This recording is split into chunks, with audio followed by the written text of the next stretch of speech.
Togade, UP Law Senior Lecturer and ICC Assistant to Counsel. In public, ever since he was the mayor. Now, my first question, attorneys.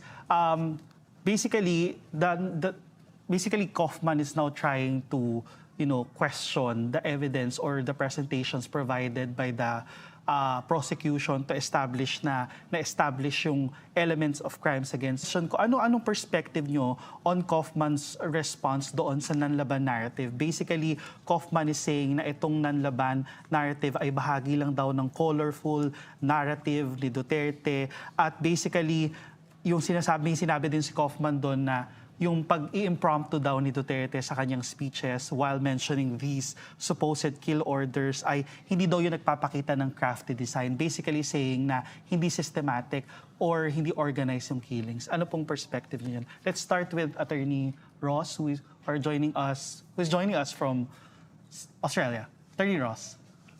Thank you, Jairo, and thank you, Rappler, for allowing me to join in this discussion. I think Kaufman was trying to do two things here. First was, he was trying to question the mental element, mens rea, as we know it in criminal law, which refers to the intent and knowledge. So the language in the statute is intent and knowledge. And then he's also trying to avoid any argument on causality. And yung nanlaban narrative feeds into this one, because he was citing those speeches, he was saying that, well, you see, he was actually ordering lawful means to subdue drug war suspects or drug suspects. But let me point out that under the framework of the Rome Statute, yung mental element, it doesn't, at least for crimes against humanity, it's the general mental element. It doesn't actually require a legal evaluation on the part of the perpetrator. So it's not even required for him to demonstrate that he assessed self-defense would be valid in this instance. So that was one way for Kaufman to argue na wala naman talagang intent. But intent and knowledge under the framework of the Rome Statute could be that evidence that he meant to engage in the acts that would result in the crime against humanity alleged. And in this case, that's murder. And we can see from inference, which is allowed in the ICC, that we can make that reasonable inference that there was intent in all of these speeches and pronouncements from the former president. Just a follow-up question. When we say inference, what do we mean by that in legal terms? In more simple terms, kasi isa rin yan sa mga naging hot topic in the last few days. Wala daw inference or so far on the international jurisprudence as far as the ICC is concerned. What do we mean po by inference in this context? So we have to clarify. I think this, as you correctly pointed out, Jairo, that some have been pointing out that inference is not allowed. Because of the nature of the crimes, we have seen in the ICJ jurisprudence. Of course, it's not international criminal law, but we do find the concept of inference there, which would allow us to make reasonable ways of looking at and concluding that there are patterns. May non-repeating and non-coincidental ways of committing the crime. So in plainer language, to derive the idea na merong modus operandi na nangyari, that requires inference, and that is allowed in the framework of the ICC. Mm-hmm. Thank you, Attorney Ross. Before I go to my another question, Attorney Kaufman mentioned, media using salacious content in reporting this. We take exception in that. Our reports are based on facts, based on evidence, and based on facts that we've gathered on ground. We've covered this in the last years, and they came from real people, and these stories are real from real people. Now, to my next question, another point of Attorney Kaufman in, refuting the speeches of former President Duterte. We are talking about that because malaking part ng presentation ng prosecution ay sa speeches. Apart from saying that hindi siya parang nagjo-joke lang siya, rhetoric lang yon. Basically, Kaufman is also trying to say na justified itong ginawa ng mga police because si Duterte himself said na gawin nyo lang yon kung nasa danger ang buhay nyo. In other words, kung nanlaban yung mga suspect. Ano pong reaction yun, Attorney F. Attorney Taton? Well, he's trying to show that these policemen who follow the orders follow this exhortation of legal self-defense.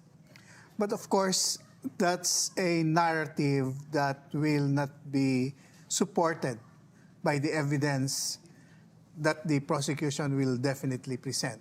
Because we have narratives showing a different narrative.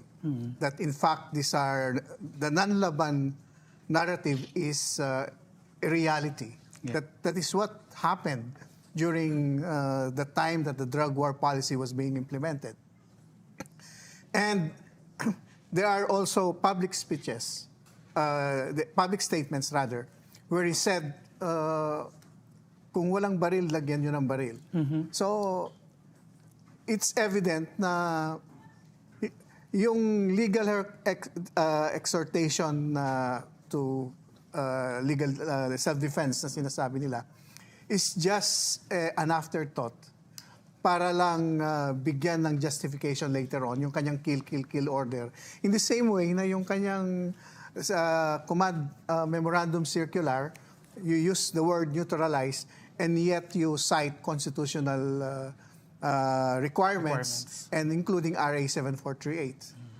Attorney Taton, on the Nanlaban, basically, itong si Kaufman, in-echo niya yung Nanlaban reasoning ng Duterte administration to justify the killings. What do you think of that? I think that the accounts here are very clear, and not only the videos or statements of the victims, but there are actual incidences. And if you look at the statement earlier regarding the speeches of Duterte, maybe on the prepared speech it is different, but especially when he speaks from the heart can really express the intention there. And not only once, not only thrice, there are just a lot of statements from even before he was arrested. And I think these statements, especially those that are impromptu, are really from the heart, and that speaks of intent.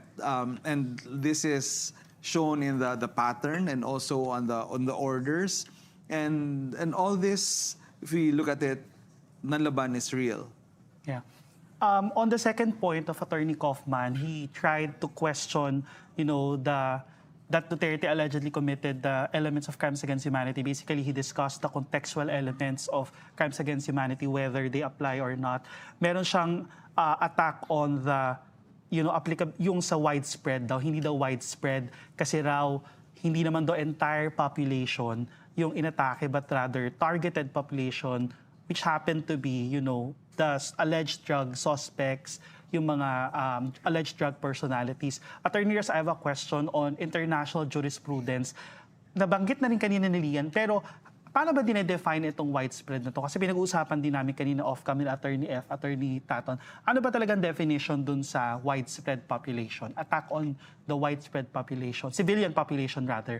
Kailangan ba generic population talaga siya? Because Kaufman is trying to make it appear na yung drug war ni Duterte, hindi naman pang buong bansa yan, pang-addict lang yan. That's what he's trying to do. Anong tingin niyo po doon as far as the jurisprudence is concerned?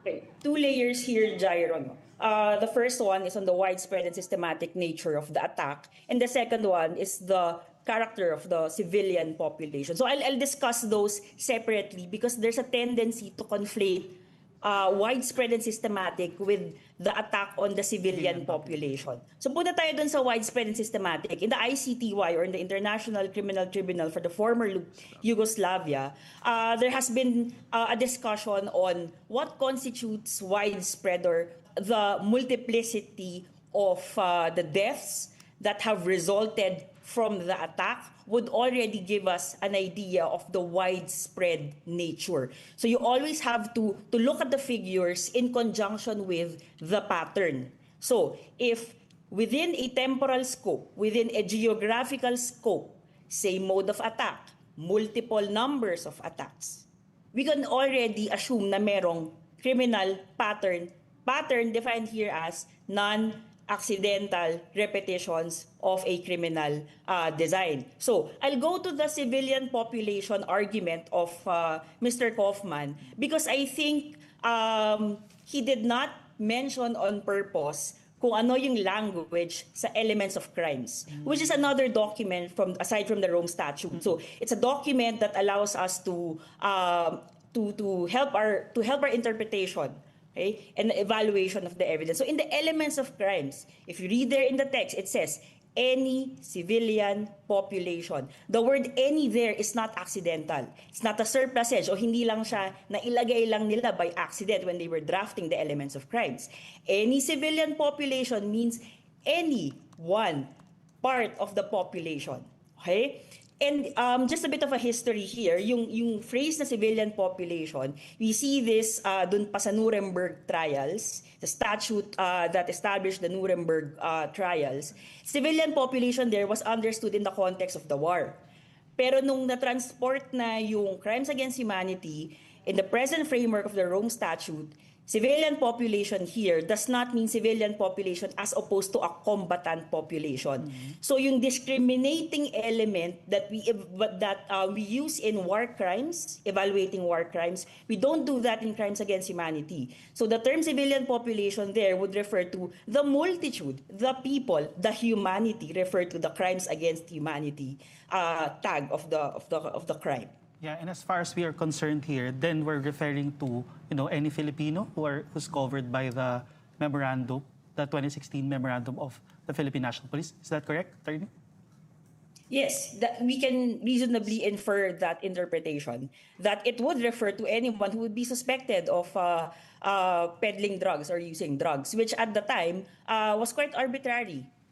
So I don't think Mr. Kaufman was quite being accurate, to put it mildly, when he said there should be a discriminating element, for example, as opposed to how we evaluate it in genocide, targets of genocide or targets of war crimes.